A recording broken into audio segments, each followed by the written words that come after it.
안녕하세요 여러분들. 반갑습니다. 저는 종로 해커스에서 LC를 담당하고 있는 정규민입니다. 여러분들 2월 9일 토익 시험 어떻게 잘들 보셨나요? 날씨가 좀 추워서 좀 한기가 있는 고사실에서 많은 분들이 보셨을 것 같은데 그럼에도 불구하고 집중해서 잘 보셨을 거라고 생각됩니다. 여러분들 전반적으로 오늘 리스닝 컴프레션 파트 어떻게 느끼셨나요? 개인적으로 생각했을 때는 파트 1 좋아요, 좋습니다, 잘 흘러갔어요. 파트 2 생각보다 그렇게 우회한 질문이 많이 등장하지 않았습니다.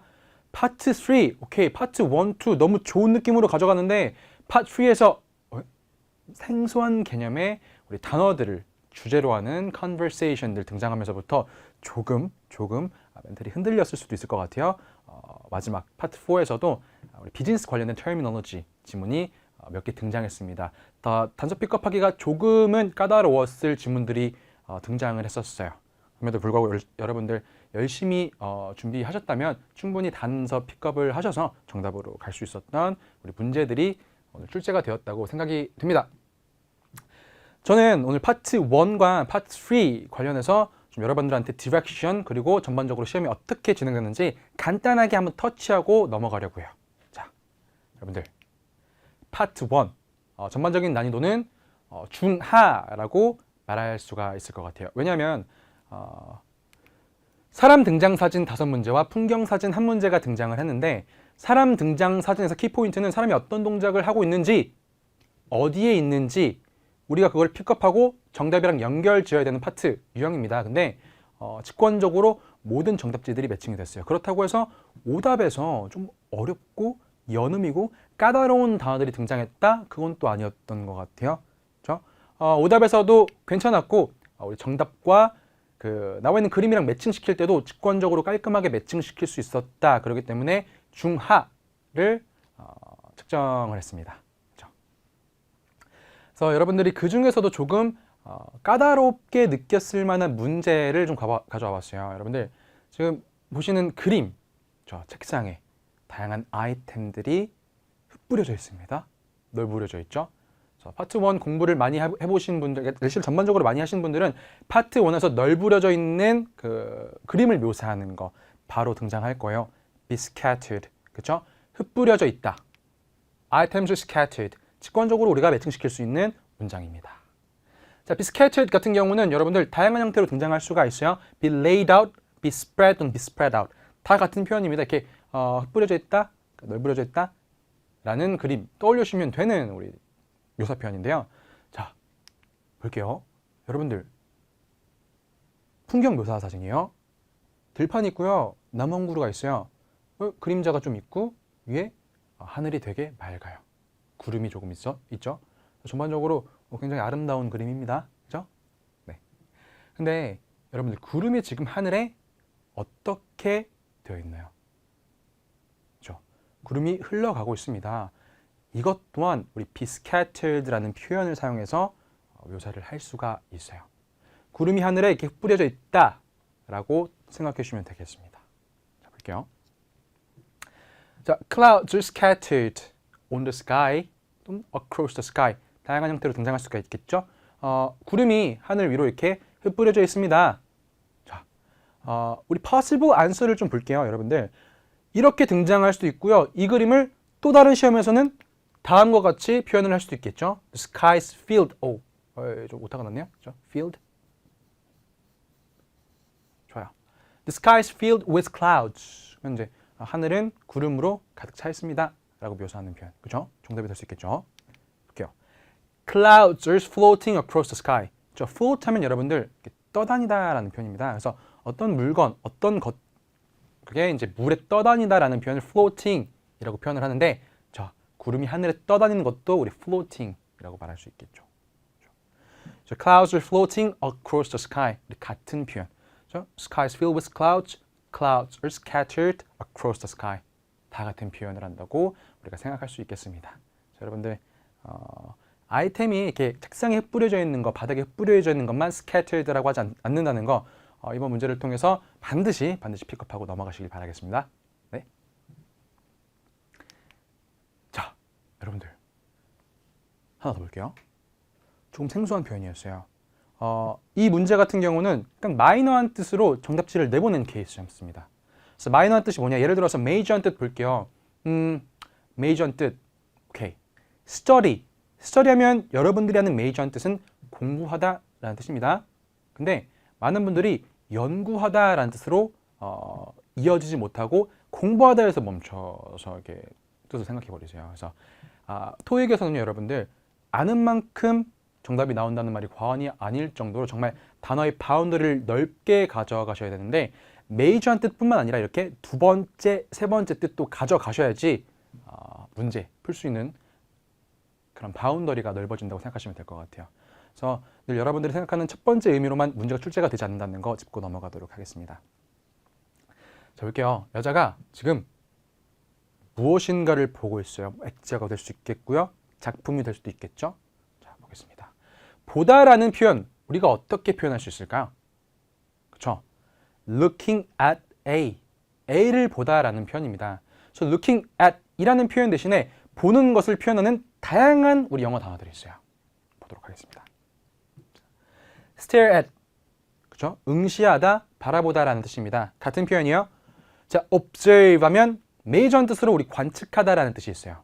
observe, 두 번째 뜻으로 살펴보다, 보다라는 뜻이 있습니다. 그래서 이 여자가 지금 이 작품을 보고 있어요. 이거를 looking at 작품 또는 staring at 작품 이렇게 표현할 수 있지만 observing at artwork 이렇게 표현할 수도 있겠습니다. 다 같은 표현이에요. 그렇죠? 그래서 이제는 파트 1 같은 경우 여러분들 하나의 그림, 하나의 동작 묘사 표현을 말할 수 있는 다양한 영어 단어들이 있어요. 그런 것들을 정말 최대한 많이 가져가실 수 있는 만큼 가져가 주셔야 됩니다. 그래서 어떤 표현이 나왔더라도 이거네? 가져갔던 그 표현들 중에서 이거였네? 이렇게 가져가 주셔야 됩니다. 아시죠? 좋습니다. 이 사람은 지금 서서 보고 있어요. 만약에 조금만 틀어볼게요. 이 사람이 어딘가를 이렇게 둘러다니면서 보고 있어요. 그 모습이 표현이 됐어요. 그때는 오케이, the woman is looking around somewhere. 어디를 돌아다니고 있습니다. 보면서, 그렇죠? 같은 표현으로 이 browse라는 표현도 가져가도록 하겠습니다. browse 하면요, 살펴보다, 거닐면서 살펴보다라는 뜻을 가지고 있어요. So looking around, browsing. 그래서 이 여자는 지금 서 있지만 만약에 걸어다니고 있는 표현, 그림이 등장을 했을 때는 여러분들 이 표현까지 함께 가져가 주셔야 됩니다. 아시죠? 좋습니다. 좋아요. 파트 1. 그래서 여러분들이 조금 혼동을 느끼실 수 있었던 문제는 이 정도로 좀 줄여질 것 같아요. 자, 파트 3로 넘어가 보도록 하겠습니다. 파트 3. 자, 파트 1은 직관적으로 매칭이 됐기 때문에 제가 중하라고 책정을 했어요. 근데 파트 3는 전반적으로 괜찮았습니다. 전반적으로 비즈니스 관련된 지문이 조금 덜 나왔던 것 같아요. 일반 시기보다. 다만 다양한 회사 이름 측정한 거는 중입니다. 그 이유를 지금부터 설명드리겠습니다.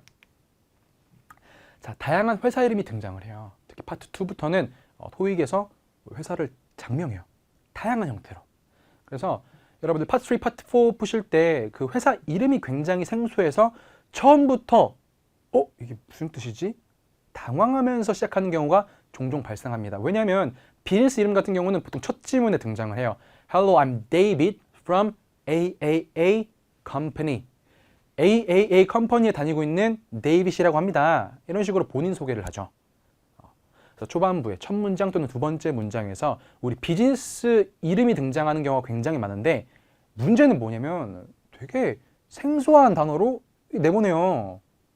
쉽게 제임스, 에릭, 보웬 이런 식으로 내면 좋겠는데 되게 무슨 말이지? 단어인가? 이름인가? 하는 것들로 장명을 시켜서 출제를 합니다. 여러분들 스키밍 하실 때 우리 문제에서 비즈니스에 대한 이름이 등장을 안 했으면요, 여러분들 이런 거는 그냥 듣고 한 귀로 흘리시면 돼요. 진짜 중요한 키워드가 아니에요. 그렇죠? 괜히 여러분들 혼동하게 하려고 좀 어려운, 생소한 그런 프로넌시에이션으로 장명시켜서 내보냅니다. 그런 거 여러분들 혼동하시면 안 됩니다. 아시죠? 자, 볼게요. 자, 방금 보웬 이름 예를 들었는데 정말 다양한 이름들이 등장을 해요. 자, 보겠습니다. Bowen Financial. 여러분들 어떤 회사 같아요? 오케이, 보웬이라는 이름을 가진 Financial. 넘어가 볼게요. Solomon Construction. 솔로몬 컨스트럭션 회사. James Recording. Annie's Catering. 여러분들 이름이 생소할 수는 있어요. 근데 패턴이 있습니다. 이름 장명을 하고 그 뒤에는 그 비즈니스가 어떤 일을 하는지 우리가 유추할 수 있는 단어들이 등장을 해요. 볼게요. 보웬 파이낸셜. 좋습니다. 보웬 금융회사요. 약간 파이낸셜 컨설팅 하는 회사 떠올리시면 되겠습니다. 솔로몬 컨스트럭션. 직감적으로 느낌이 오시죠? 솔로몬 건설회사. 좋아요. 제임스 리코딩. 제임스 리코딩 회사. 그러니까 음원 리코딩, 기록하는, 녹음하는 회사라고 떠올리시면 되겠습니다. Annie's Catering. Cater 하면요, 음식을 공급하다라는 거죠. 그래서 음식 공급 업체 떠올려주시면 될 것 같아요. 이렇게 장명을 할 때 뒤에 그 비즈니스가 어떤 비즈니스를 운영하는지 힌트를 얻을 수 있어요. 그래서 이름 같은 거는 날려버리셔도 되는데 가능하다면 여러분들 뒤에 있는 단어를 통해서 이런 일을 이렇게 운영하고 있는 비즈니스구나 라고 약간 단서 픽업 정도 아시죠? 금융 컨설팅, 공사, 음식 공급 업체, 녹음 회사 이런 거죠. 아시죠? 좋아요. 그래서 이런 좀 생소한 이름들 때문에 조금 어려워 하셨을 수도 있겠다라는 생각을 했어요. 네. 그래서 다시 한번 말씀드리지만 스키밍 할 때 문제에 그 회사 이름이 등장하지 않는다. 그러면 과감하게 스킵하시면 되겠습니다. 좋아요. 네, 여러분들 파트 3, 파트 4에서 비즈니스 관련된 지문이 굉장히 많이 등장을 하고 있어요. 비즈니스 관련된 지문이 등장한다는 내용은 회사 관련된 지문, 회사 관련된 컨버세이션이 등장을 한다는 의미인데 회사는 정말 다양한 부서들이 존재를 합니다. Sales, Marketing, Accounting and Finance, 뭐가 있죠? Human and Resource, Research and Development, 네. Legal Department 그 중에 하나예요. 법률 부서. 회사의 법률적인 부분을 담당하는 부서라고 생각해 주시면 되겠습니다. 자, Legal Department에서는 어떤 역할을 수행하냐? 볼게요. 좋아요. Legal Advice, 법률 자문. Reviewing the contract. 우리가 이 회사랑 뭔가 컨트랙트 진행하려고 해요. 하기 전에, 사인하기 전에 리뷰 해야 됩니다. 이 이제 컨트랙트 문제가 있는지 없는지, 편파적으로 쏠려 있는지 공정한지 판단하는 역할 여기서 리걸 디파트먼트에서. Regulation check, 이렇게 법률 체크하는 거예요. 그래서 회사 운영 시스템에 문제가, 그러니까 법률적으로 문제가 없는지, 사원들이 도덕적으로 부도덕한 행동들을 하고 있지는 않은지 이런 것들을 체크하는 거죠. 리걸 다큐멘트, 리걸 디파트먼트에서 한다고 생각해 주시면 되겠습니다. 좋아요. 이런 문제가 나올 수도 있을 것 같아요. 여러분들 카페 컨셉이 정말 다양해요. 커피 마시러 가는 카페. 어떤 카페는 약간 조용함을 추구하는 카페. 사람들 조용한 거 원하는 분들이 가는 거, 가서 책 읽고 노래 듣고 이런 거 하시는 분들 좋아하는 포커싱한 카페가 있고, 반대로 되게 에너제틱한 좀 신나는 분위기를 연출하는 카페가 있을 수도 있어요. 그래서 우리 좀 조용한 카페, 좀 신나는 카페에서 사용할 수 있는 노래 카테고리가 좀 다를 수 있겠죠. 사용한다고 가져왔을 때 오케이, 우리는 좀 조용하니까 이런 노래 사용할게 하고 가져왔을 때 그 노래가 사용을 했을 때 법적으로 문제가 없는지 체크하죠. 네. 그 음악의 라이센스를 체크하게 됩니다. 그래서 이거를 사용했을 때 문제가 없는지 있는지 우리 일반 부서에서는 모를 수 있어요. 그래서 리걸 디파트먼트로 들어가요.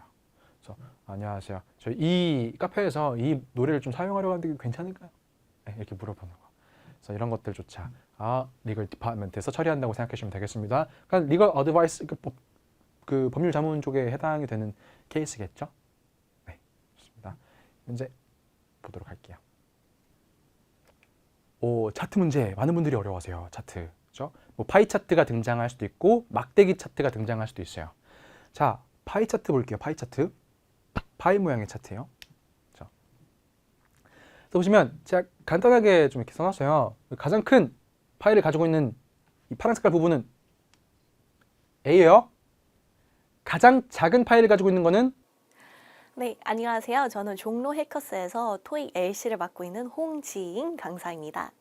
네, 오늘도 여전히 날씨가 많이 추웠죠. 그래서 시험장에 막 핫팩 가져오신 분들도 계시고, 막 손을 막 열심히 비비시는 분들도 계셨던 것 같은데, 네, 시험은 잘 보셨는지 같이 한번 2월 9일 총평을 시작해 보도록 하겠습니다. 네, 근데 이전에 저희 해커스 영어 홈페이지 방문해 주시면 토익 많은 자료들을 열람하실 수 있거든요. 그래서 해커스 영어 홈페이지에 가셔가지고 이렇게 토익 클릭 클릭 클릭 해주시면 자료들 많이 받아보실 수 있으니까 한 번쯤 방문해 주시면 될 것 같아요. 자, 그러면 저희 파트 2, 네, 출제 유형을 분석해 볼 건데 차트로 한번 구경을 해보도록 할게요. 우선 저희 이번에는 의문사 의문문이 총 11개 나왔고요. 그다음에 비의문사 의문문이 14개가 나오면서 총 25 questions가 나왔다라고 보시면 될 것 같습니다. 네, 근데 역시나 아까 제가 이번 난이도는 좀 중하였다라고 말씀을 드렸죠. 보통 이제 수강생분들이 그리고 응시자분들이 제일 어려워하시는 게 파트 2에서 좀 평서문 요런 것들, 답변 예측하기 힘든 것들을 많이 어려워하시는데 오늘은 웬일인지 2개밖에 나오지 않았거든요. 네, 그렇기 때문에 또 역시나 조금은 수월하게 푸실 수 있지 않았을까 싶어요. 네, 그러면 저희 넘어가 봐서 단골 오답부터 한번 복습해보고 저희 오늘 시험에는 어떤 것들이 있었는지 한번 확인을 해보도록 할게요. 우선 제 수업을 들어주시는 분들은 많이 연습을 해와 주셨겠지만 저희 질문 속에서 등장한 어휘가 보기에서 즉 선택지에서 반복이 된다던가 혹은 비슷한 발음으로 등장을 하면 아, 요거는 약간 오답이다라고 생각을 해보시면 될 것 같습니다. 뭐 100%의 오답은 아니겠지만 오답일 확률이 높아지고 있고요. 그다음에 또 요거는 완전 꿀팁이죠. 저희 의문사 의문문은 yes or no로 대답을 못해요. 그렇기 때문에 의문사 의문문에 yes, no와 같은 대답이 들렸다? 그럼 요거는 바로 소거를 시켜봐 주시면 되겠습니다. 네, 그러면 저희 이번 시험에서도 이제 모른다 시리즈가 나오기는 했거든요. 저희 어떤 질문에도 저는 잘 모르겠는데요. 이렇게는 대답할 수 있겠죠. 그래서 모른다의 다양한 형태들을 한번 보도록 하겠고요. 모른다라는 투로 얘기를 하면 거의 다 정답일 거다라고 또 보시면 되겠죠. 네, 그래서 일단 첫 번째로는 저는 방문객이에요. 혹은 이 동네 사람 아니에요. 아니면 뭐 외국인이에요. 이렇게 얘기해가지고 약간 모른다라는 뉘앙스를 띄울 수 있겠죠. 그 다음에 저는 잘 모르니까 여기 웹사이트를 한번 확인해 보세요. 이렇게 check 요런 동사 같은 게 들려도 파트 2에서는 약간 모른다 시리즈 중에 하나다라고 생각을 해보시면 될 것 같고요. 그 다음에 또 저는 모르니까 요 사람한테 물어보세요 라고 스티브한테 아니면 뭐 캐리한테 이렇게 얘기를 조금 물어보세요 라고 하는 것들도 몰라요 시리즈로 바라봐 주시면 되겠고요. 그 다음에 또 역시나 뭔가 직책명으로 저 직책의 사람이 알고 있어요. 저 분야의 사람이 알고 있어요 라고 얘기하는 것들도 모른다 라고 생각을 해보시면서 또 정답률을 쓱쓱쓱 올려봐 주시면 되겠습니다. 네, 그러면 저희 이번 시험에서 나왔던 약간 몰라요 답변 예시 같이 하나 보도록 하겠습니다. 또 이런 질문이 있었다라고 가정을 한번 해보도록 할게요. How many, 일단 의문사 의문문이죠, 저희. How many employees do we have to send to the art gallery? 그 미술 갤러리에 직원 몇 명 보내야 돼요? 이렇게 물어보고 있는 거죠. 그랬더니 이런 대답이 또 몰라요 시리즈 중에 하나로 나올 수 있겠죠. Mr. Martin would have the answer. 어떤 느낌이죠? 약간 나는 잘 모르겠으니까 Mr. Martin이 답을 알고 있어요 라고 떠넘기는 그런 유형이었죠. 그러면서 약간 아까 저희가 봤던 땡땡땡 씨가 알고 있어요. 약간 요런 느낌의 대답이 비슷하게 나오고 있으면서 Mr. Martin would have the answer. 이렇게 조금 몰라요 시리즈의 답변 예시를 보여드려 보곤 합니다. 네, 그러면 저희 주요 문제들로 한번 넘어가 봐서 어떤 헷갈리는 문제들이 있었는지 한번 파악을 해보도록 할게요. 일단 의문사 의문문들부터 쫙 한번 보도록 하겠고요. Where 의문사 의문문이 나오고 있었습니다. Where can I get a ticket to Seoul? 약간 뭐 차표를 구하고 있는 것 같죠. 서울로 가려면 표를 어디서 구할 수 있나요? 이렇게 물어보고 있었습니다. 그랬더니 Booking is faster online. 온라인상으로 예매하시는 게 더 빠를걸요? 약간 요렇게 대답을 해주고 있었어요. 그래서 정확하게 어떤 장소를 제시하면서 여기로 가시면 매표소 있습니다. 이렇게 얘기를 하기보다는 온라인상으로 하시는 게 더 빠를걸요? 아니면 뭐 기차로 가시는 게 더 빠를걸요? 혹은 뭐 비행기로 가시는 게 더 빠를걸요? 막 이렇게 물어볼 수도 있겠죠. 대답을 할 수도 있겠죠. 그래서 꼭 이제 where로만 물어본다고 하더라도 이 뭐 정확하게 장소, 위치로 대답을 하지 않고 이렇게 조금 우회적으로 얘기를 할 수 있다라고 보시면 될 것 같습니다. 네, 그 다음에 저희 의문사 의문문에는 yes or no 등장할 수 없다라는 것도 계속해서 기억을 해봐 주셔야 되겠고요. 의문사 의문문에 yes하고 no와 비슷한 대답들 한번 볼까요? 막 sure, 물론이죠. 이런 것들도 저희 yes 같은 대답의 느낌이 나지 않아요? 네, 그렇기 때문에 where 의문사 의문문에서도 sure 제가 알려드릴게요. 막 이런 대답들은 조금 어색했을 수도 있다라고 좀 참고를 해보시면 될 것 같습니다. 네, 그러면 저희 다음 질문으로 한번 넘어가 보도록 할게요. which 의문사 의문문이 나오고 있었고요. which 의문사 의문문이 나오면 항상 그 뒤편에 있는 명사와 가장 연관성 있는 대답을 찾아주셔야 되는 거 아시죠? So which study room? 저희 해커스 학원에서도 스터디가 아주 잘 진행이 되고 있는데 그런 것처럼 어떤 학생이 막 이렇게 물어봤나 봐요. 어느 스터디룸에서 이 서류들을 놓고 가면 될까요? 라고 물어봤어요. 그랬더니 there is an arrow pointing to the door. 네, 그 스터디 방문으로 가는 화살표가 그려져 있을 거야 라고 대답을 하고 있었죠.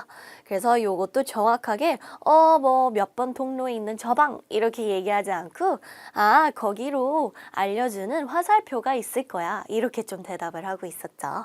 그래서 막 there is an arrow pointing to the door 혹은 there is a sign on the door 막 이런 식으로도 다른 날에는 이렇게 비슷하게 출제가 될 수 있겠죠.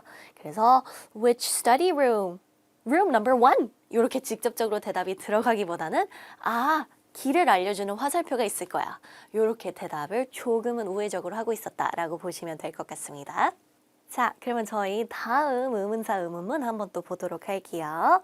네, 이번에는 how often이 나오면서 저희 빈도를 묻고 있었죠. 그래서 얼마나 자주 Do you visit our company's headquarters? headquarters이라고 하면 또 본사를 뜻하고 있죠. 그래서 우리 회사 본사 얼마나 자주 방문을 해? 라고 물어보고 있었고요. 네, 이번에 우회적인 대답 조금 한번 같이 보시게 되면 Only administrators are able to work there. 거기 관리자들만 거기서 일할 수 있어요. 거기 행정인들만 거기서 일할 수 있어요. 라고 얘기를 하면서 돌려 저는 거기서 일을 할 수가 없는 직급입니다. 막 이렇게 얘기를 하면서 즉 방문을 잘 못한다라고 얘기를 하고 있었죠. 그래서 빈도를 직접적으로 저는 일주일에 3번이요. 막 이렇게 알려주기보다는 저는 거기 막 출입을 못합니다. 저는 거기서 일을 못해요. 거기서 일을 하지 않습니다. 이렇게 우회적으로 대답을 하고 있었어요. 그래서 다시 한번 들여다보시게 되면 How often do you visit our company's headquarters? 이라고 물어보면 Only administrators are able to work there, so I don't visit there. 막 이런 식으로 대답이 들어가고 있었다라고 보시면 되겠습니다. 다음에 오답 한번 분석해 보도록 할게요. 만약에 이런 것들이 또 다른 보기에 있었다, 다른 선택지에 있었다 하시면 소거를 시켜봐 주셔야 될 텐데 No, we weren't keeping track of it. 일단 여기서 keeping track이라는 것은 기록하다 이런 뜻이죠. 그래서 몇 번 방문해? 저는 기록을 해본 적이 없어서 즉 세본 적이 없어서 잘 모르겠다 막 이런 투로 해석을 하셔서 요런 함정에 쓱 빠지셨을 수도 있는데 결정적으로 저희 파트 2 속어법을 활용해 보자면 얘는 왜 오답이 되고 있어야 될까요? 파악하셨나요? 네. 저희 의문사 의문문에는 yes or no로 대답을 할 수 없었죠. 그렇기 때문에 얘는 ain't X 처리를 해주시고 그렇더라면 남는 요거 우회적인 대답으로 가보셨었어야 된다라고 좀 보시면 될 것 같습니다. 네, 그러면 이제 조동사 의문문들로 한번 넘어가 보도록 하겠고요. 요런 조동사 의문문이 있었다라고 또 한번 가정을 해보도록 할게요. Has Kelly been to the new laboratory?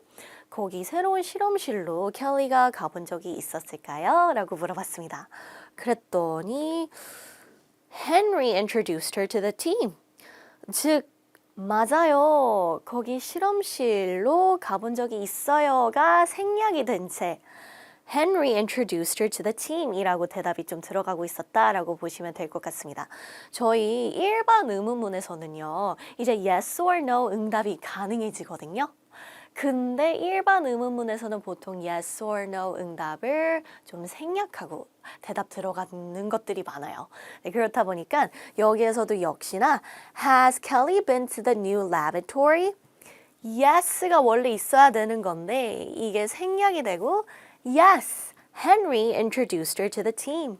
네, 실험실에 가서 그 실험실에 계신 팀들한테 인사까지 시켜드려봤어요. 소개까지 시켜드려봤어요. 라고 yes가 생략되고 이렇게 우회적인 대답이 등장했다라고 또 보시면 될 것 같습니다.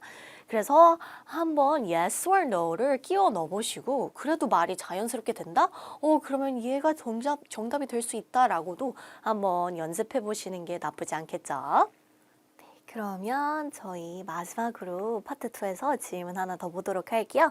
일단 이런 질문이 있다라고 또 보도록 하겠습니다. Should I deliver the documents to your office? 제가 당신 사무실로 그 서류들 좀 전달해 드릴까요? 라고 물어봤어요. 그랬더니 You may need the keys to unlock the door. 이런 식의 굉장히 돌려 대답하는 게 또 들렸었을 수도 있는데 이게 정답이 되고 있었어요. 그래서 일단 보시면 제가 사무실로 이제 서류 가져다 드릴까요? 라고 친절하게 물어봤어요. 그랬더니 내 방문, 내 사무실 지금 방이 잠겨 있을 수도 있으니까 열쇠를 가봐야 될 수도 있어 라고 대답을 하고 있는 거죠. 그래서 상황 설명을 해드려보자면 제가 사무실에 서류들 가져다 놓을까요? 그래주면 너무 고맙지. 근데 내 사무실이 잠겨 있을 수도 있거든? 그러니까 열쇠 가져가는 게 좋을 거야. 이런 식의 대답이었다라고 보시면 될 것 같아요. 그래서 많은 내용이 생략된 채, 내 사무실 문 지금 닫혀져 있으니까 열쇠 가져가 봐서 열쇠로 잠금을 푼 다음에 문을 연 다음에 내 사무실에 서류들을 좀 놔주면 너무 고마울 것 같아. 이런 대답이 나오고 있었죠. 그래서 다시 한번 이 파트 2는 항상 대화라는 것을 기억해 보셔야 돼요. 그래서 질문에 대답이 자연스러우면 언제든지 다 정답이 될 수 있어요. 물론 저희가 항상 생각하는 이상적인 대답이 나오지는 않을 수도 있겠지만 대화이기 때문에 예외적으로 막 뜬금없이 이런 식의 대답이 또 나올 수 있다라고 보시면 될 것 같습니다. So, 영어로 다시 한번 보자면 Should I deliver the documents to your office? You may need the keys to unlock the door. 이렇게 대답이 또 들어가고 있었어요. 자, 그러면 저희 이제 드디어 part number 4 마지막 유형으로 한번 넘어가 보도록 할게요. 일단 이번 part 4 시험 난이도는 중간 정도 난이도다라고 보시면 될 것 같은데 사실 이번 리스닝 자체가 그렇게 어렵지는 않았던 것 같아요. 그리고 특히 파트 4에서도 보통 저희 paraphrasing이 좀 많이 되는 느낌인데 paraphrasing 문제들이 그렇게 많지는 않았어요. 저희 paraphrasing이라고 하면 listening에서 들렸던 어휘가 보기에서 똑같이 나오는 게 아니고 한번 재해석돼서 나오는 것을 paraphrasing이라고 하죠. 그래서 그게 굉장히 어려운데 그런 문제들이 많지는 않았다라고 보실 거예요. 그렇다 보니까 좀 직접적인 정답들이 많이 등장하고 있었고요. 그래서 영국식이나 호주식 발음으로 나와도 정답 찾기가 조금은 다른 날에 비해서는 쉬웠다라고 보시면 될 것 같습니다. 네, 그러면 역시나 저희 이렇게 차트로 한번 분석을 해보도록 하겠고요. 일단 질문 유형들 한번 보시게 되면 아시죠, 여러분들? 저희 음성 메시지는 항상 빠짐없이 등장을 할 거예요. 그래서 역시나 이번에도 보통 평균적으로 2-3개씩 등장하는데 2개 딱 등장했고요. 그다음에 이번에는 회의 발췌록이 많이 등장하고 있었어요. 그래서 얘네들도 보통 평균 2-3개씩 나오고 있는데 4개까지 등장하고 있어서 조금은 많이 비중을 차지하고 있었고요. 그다음에 뭐 안내, 연설, 광고, 설명 각각 하나씩 나오고 있었다라고 보시면 될 것 같습니다. 그다음에 의도 파악 문제 3개, 시각 자료 문제 2개 나오고 있었고요. 네, 그러면 저희 의도 파악 문제 하나와 시각 자료 문제 하나 같이 한번 보도록 할 텐데 그 전에 저희 파트 4에서 주요 어휘들 한번 다져보고 넘어가 보도록 할게요. 점수 잡는 Hackers.